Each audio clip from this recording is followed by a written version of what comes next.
falar do maior da toda, né? Ele. Ah, meu Deus do céu. Eu tenho que respeitar demais isso aqui, cara. Vamos lá. São Paulo 1, Vasco 3. O que eu vou falar? O que eu vou falar? O que eu vou falar?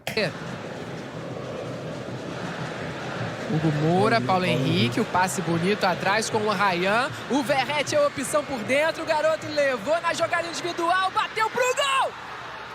Gol!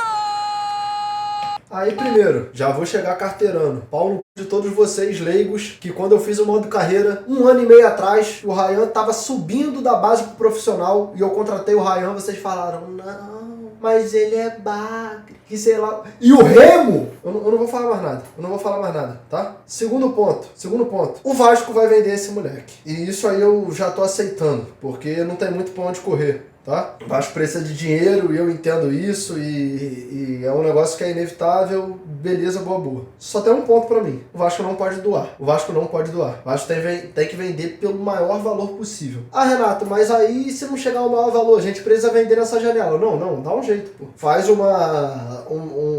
algo do marketing, alguma coisa. Moleque, a torcida do Vasco já pagou reforma de ginásio de basquete, já pagou construção de CT, já pagou Vasco dívida zero, que você pagava aí direto pro DARF, pagava dívida diretamente. Já fez a campanha em massa lá que botou o Vasco como time com mais sócio. Mano, pelo amor de Deus, faz o que for. Só não vende o moleque a preço de banana. Por quê? Qual que é a parada? Essa venda aqui tem um potencial muito grande pra ser a maior venda da história do Vasco. Que isso, Renato? Enlouqueceu? Mano, qual é a maior venda da história do Vasco? É o quê? Paulinho? Paulinho foi o quê? 18 milhões de euros? Depois vem, sei lá, Douglas Luiz? Foram 15? Porra, mano. O mercado tá inflacionado. A gente vive um cenário que o preço dos jogadores tá cada vez maior. Dá pra bater esses valores, entendeu? Dá pra bater esses valores. E o moleque, a cada jogo que passa, se mostra mais pronto e mais preparado. O Fernando Diniz deu uma entrevista assim que chegou e, pô, eu já... Mano, eu vou falar pra vocês aqui, por mais que eu fique pra morrer toda vez que o Vasco perde, todo mundo que já assistiu, sei lá, 3 lives minhas aí nesses últimos 2 anos que eu venho fazendo live, sabe que, pô, dentre todos os treinadores, o meu preferido é o Fernando Diniz. E que eu sempre defendi esse cara e que eu sou fã pra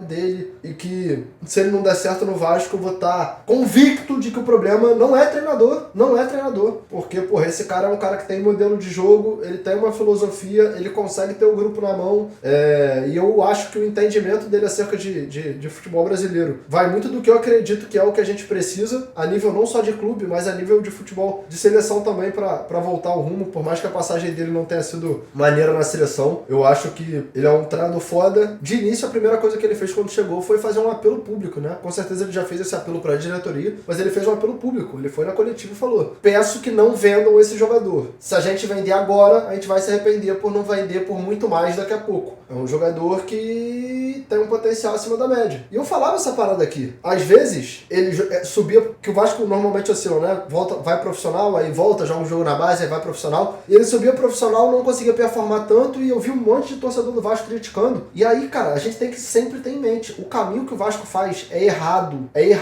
em relação ao caminho que os outros clubes do Brasil fazem. O Flamengo, que é um exemplo de sucesso hoje, o Palmeiras, que é um exemplo de sucesso hoje, quando eles vão subir um jogador da base, eles estão com um time ali jogando futebol bonitinho, e aí eles vão e falam assim: olha só, estamos ganhando de 2-0, faltam 15 minutos para acabar o jogo. Vamos colocar esse jogador para entrar em campo e ele ir lá e desempenhar o papel dele e desenrolar ali e jogar bola. Por quê? Porque ele sobe na boa, ele sobe sem pressão, a torcida vai ter paciência. Então, o jogador da base chega para ajudar e agregar com um trabalho que já está sendo feito. O Vasco, ele faz o contrário. Ele chega e fala assim: fala, irmão, tudo bem? Então, eu sei que você tem 12 anos de idade, acabou de sair da mamadeira e da fralda, só que o que acontece? A gente precisa ganhar 8 jogos seguidos para não cair de divisão. E por mais que você seja um moleque, todos os bundões que são mais velhos e teriam que ser mais experientes, não vão dar coletiva e não vão botar a cara pra nenhuma. Então, se você não jogar bola e resolver, você tá fudido. Você vai ser tratado como bagre e a gente vai vender você daqui a pouco por um salgado em Guaravita. Então,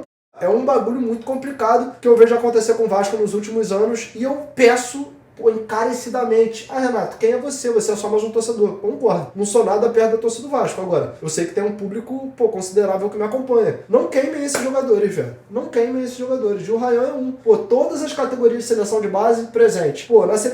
Na base do Vasco em si, eu não preciso nem entrar no mérito. O Ryan, podem falar o que for do acho que é Fernando, né, que o apelido dele é Zé Colmeia, que é o torcedor lá que o pessoal fala, podem falar o que for dele, eu mesmo discordo dele em muitas situações, mas eu acompanho ele há um tempo legal, e uns 2, 3 anos atrás, ele estava falando no Instagram dele que o Ryan estava para sair do Vasco, na base, sendo o melhor jogador do Vasco na base em muitos anos, ele estava para sair do Vasco, porque o Vasco não queria pagar um custo ali de, sei lá, 20 mil reais, 27 mil reais, e que aí rolou a possibilidade dele ir pro Flamengo, dele ir pro Palmeiras, que tinham vários times de olho, e que quase que ele sai do Vasco por um valor de 20 e poucos mil. Então, tipo assim, cobrem a diretoria a valorização desses moleques da base, mano. A gente tá vendo a merda acontecer no Brasil, a gente tem o exemplo aí do Estevão, que o Palmeiras tá faturando uma bolada agora, mas ele não fez a base inteira no Palmeiras. A gente tem o exemplo do Vitor Roque. Vamos ter uma atenção, mano. Esse moleque aí provavelmente vai salvar o ano do Vasco financeiramente. Claro que o Vasco tá vivo na Copa do Brasil, tá vivo na Sul-Americana, mas ele vem pra salvar o ano, ele pode ser a maior venda da história do Vasco. E, pô, a gente poderia ver ele tá jogando em outro time agora por coisa de 20 mil reais. Então, pô, pelo menos dos vascaínos que me acompanham, se puder, mano, dá uma moral, dá um apoio. Esse moleque aí é muito diferente, mano. É muito diferente. E mais uma jogada que ele domina quase no meio campo. Paulo Henrique, o passe bonito atrás com o Ryan. O Verratti é a opção por dentro. O garoto levou na jogada individual, bateu pro gol! O Moura, Paulo Henrique, o passe... Ele domina com 25 e 18. Bonito atrás com o Ryan. O Verratti é a opção por dentro. O garoto levou na jogada... Ele já concluiu a jogada com 25, qual é o momento que ele chuta? 25 e 23. 5 segundos ele pega a bola no meio campo e para dentro do gol. A jogada individual, bateu pro gol! Gol!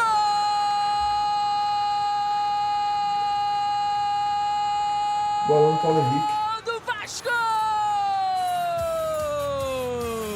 Ryan coloca a bola no fundo da rede. Abre o placar dentro do gol. Agora, isso aí, torcedor de São Paulo. Eu não sei agora se o torcedor de São Paulo vai ficar puto comigo, mas eu acho o Rafael fraco, mano. Não curto ele Camisa tanto não, 77, atacante. Acreditou. Tentou tirar da marcação, vem trazendo pra canhota, traz por dentro, passe à frente pro Verratti, tá no chão, Ryan tentou recuperar. Bote. E a marcação do São Paulo tá com ela de novo, tá valendo tudo isso, Ryan, Rafael! Toma. A sobra Nuno!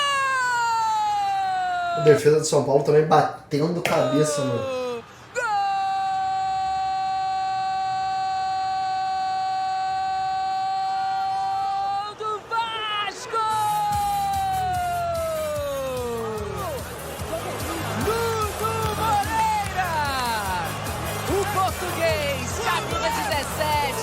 Coisa que está dando certo no Vasco são os dois caras de lado, né? Ryan na direita, Nuno Moreira na esquerda.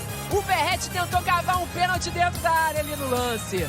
O Ryan não desistiu da jogada. Uma galera em volta dele. Eu sinto que o Rafael tá sempre de braço fechado, mano. Não sei explicar, mano. Sinto que ele tá sempre com o braço, a limitação ali. Direita, Nuno Moreira na esquerda. O Verratti tentou cavar um pênalti dentro da área ali no lance. O Ryan não desistiu da jogada. Uma galera em volta dele e a bola não sai do pé. Impressionante. Verratti colocou pro Ryan, cara a cara com o goleiro. Foi o Paulo Henrique aqui. Pô, já era 3-0 no primeiro tempo, mano. Rafael! Olha o Tietê. E aqui não mostrou, né? O GE cortou o lance, pô. O lance começa desse jeito aqui, pô. Passe do Alisson, à frente tentou com o Luca, não conseguiu. A marcação do Vasco chegou pra fazer o desarme, tenta sair jogando com o Coutinho. Uma galera em volta... Passe do Alisson, à frente tentou com o Luca, não conseguiu. A marcação do Vasco chegou pra fazer o desarme, tenta sair jogando com o Coutinho. Uma galera em volta dele e a bola não sai do pé. Impressionante! Verratti colocou pro Ryan, cara a cara com... O que eu vou dizer? O que eu vou dizer? Vem aí o Vasco, soltou aqui lado esquerdo. Vai daí a batida de longe, Rafael pra fazer a defesa e escanteio. O Coutinho tá inspirado hoje. Já jogou, com certeza, algum dia na sua carreira você jogou no dia do seu aniversário. Sim. É especial. Não lembro, mas acredito com certeza. que sim. Carreira de jogador. A sorte do Rafael é que não tinha nenhum jogador do Vasco ali na segunda trave, né? Pra aproveitar e aí essa esquece sobra. o homem. Paulo Henrique, marcado por 1, por 2, conseguiu invadir a área, cruzamento, a batida pro gol! Derretada.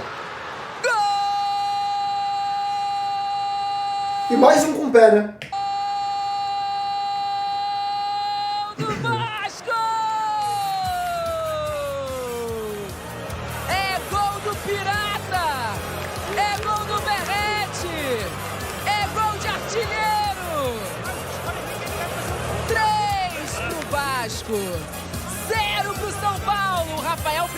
segura essa Mano, se eu não bola. me engano, esse foi o 30º gol dele em Campeonato Brasileiro, sendo que ele só jogou um Campeonato Brasileiro inteiro, né? Que foi o de 2024. O de 25 começou agora, o de 23 ele já chegou com o Vasco afundado na zona de rebaixamento, porque ele estreia contra o Grêmio fazendo gol, depois o Vasco vai jogar contra o Bragantino fora, ele faz outro gol, e aí ele já desanda. E na hora de mandar pra longe, manda no pé do Tietê. Paulo Henrique no meio de dois. Leva melhor. Maestro, e quando esse jogador tá bem, o time vai bem, né? É a questão do Coutinho hoje. Vem o São Paulo, Lucas Ferreira, vem a batida pro gol, chute rasteiro na sola. Coutinho e Puma na bola. Já autorizados, Coutinho, pé direito, Rafael pra fazer a defesa. Como bate bem na bola o Coutinho, né? Muita movimentação. Mano, pô, fiquei puto com esse gol aqui. Não porque, o Vasco ganhou o jogo, então Fel queria 3 pontos. E, pô, foram... Não preciso nem falar da atuação do Vasco de ontem, pô, uma das melhores, se não a melhor do ano até agora. Mas, pô, esse gol aqui, com a partida que o Vasco fez ontem, se o Vasco não tivesse... acabou o jogo? Não tomava de jeito nenhum, pô. Não tomava de jeito nenhum. Troca de posição, os 3 a alas 0, jogando bem. se não for ver, tá todo mundo no ataque, ó. 1, 2, 3, 4, 5, 6. Laterais jogando bem, então a preparação física hoje foi fundamental para essa grande É atuação bonita fora de casa. falha. E vem o São Paulo nos É, minutos golaço também. finais. Esquece. Um gol! Mas esse moleque é muito bom, né, mano? Chutasse, não tinha o que fazer. Léo Jardim inocente. São Paulo, Rian Francisco! Valeu, Camargo, vagabundo. Um suspiro na reta final de um gol bonito. De novo pra você, ó. Bola alçada pro Dineno como opção. Ela sobra com o Rian, tira da marcação. Um golaço do... Golaço. E tá aí, mano.